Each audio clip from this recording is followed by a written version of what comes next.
des enfants. J'ai des petits-enfants et je ne sais pas qu'est-ce qu'ils vont devenir après par la suite. Les jeunes, ils ont besoin des sociales. Il faut maintenant, on va se battre. La retraite par points, je suis contre. Moins en moins de services publics, 9 ans de ville. On était arrivé à 14, là on n'est plus que 7. Vous faites quoi avec ça pour le même boulot? Et voire plus par moment. Et on n'a rien du tout. Et nous, on vient de l'Aisne et nous, on n'a rien du tout. Je trouve que c'est une arnaque. Pour moi, la retraite par points ne fera qu'accentuer les inégalités et casserait le système solidaire de notre retraite actuelle. C'est une connerie, c'est à jeter à la poubelle.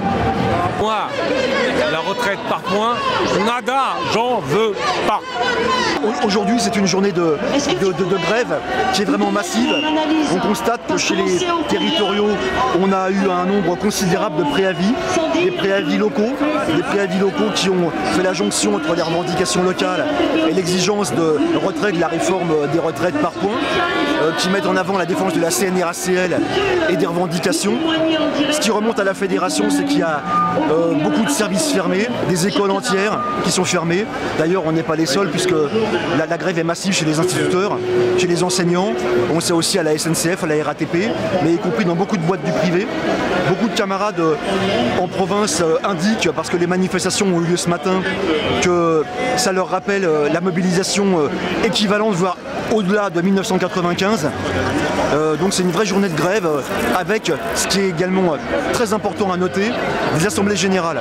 On a eu beaucoup d'assemblées générales cette semaine, d'assemblées générales qui ont voté la grève, qui ont décidé elles-mêmes de voter la grève. Certaines ont même déjà décidé de reconduire la grève. Des assemblées générales auront encore lieu demain. Donc c'est vraiment l'élément majeur aujourd'hui de la situation, c'est que les salariés, les travailleurs, les jeunes veulent décider eux-mêmes. Et l'assemblée générale où on décide, c'est vraiment l'élément déterminant pour la suite du mouvement. On entend beaucoup qui disent qu'il faut s'ancrer dans la durée. Le meilleur moyen pour s'ancrer dans la durée, c'est de le faire en étant en grève. Et je dirais la grève, mais la grève décidée par les grévistes eux-mêmes, pas une grève appelée par en haut. Et je pense que c'est ça aussi pourquoi on a une journée aussi massive aujourd'hui, parce qu'il y a une prise en charge collective et des revendications et du mouvement.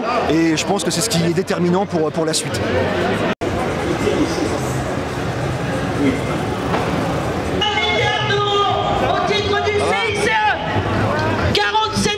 C'était dur parce qu'on pensait qu'on n'allait jamais aller à l'étape suivante. Sans entraînement c'est difficile, mais on s'est accroché.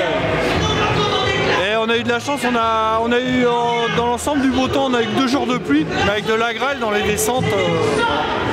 En province c'était terrible l'accueil. Dans tout le reste on a eu des super accueils, c'était chaleureux avec des banderoles, des gens partout. Il y avait les gens le long de la route, ils nous disaient bonjour, même la gendarmerie, c'est pour dire, ils nous ont dit bonjour. Ouais, content d'arriver. La sécurité, les retraites. Ça va mon loulou? T'étais pas en tenue de sport aujourd'hui? Aujourd'hui c'est relax, ça va? Arrêtez de farcir. Ah bien. Ouais, ben, on va la donner à 2 camarades. L'hôpital public qui soigne sans discrimination, sans racisme. Les héros ils sont là. Monsieur Macron. Félicitations les gars. Ouais, merci. Merci. Ce que vous avez fait quoi. Ouais. Magnifique. La sécu, elle est à nous. Ah, une super aventure humaine, avant tout. Et on a rencontré vraiment des gens magnifiques. Ça a été dur, on s'est accroché, on est là. Pour nos retraités.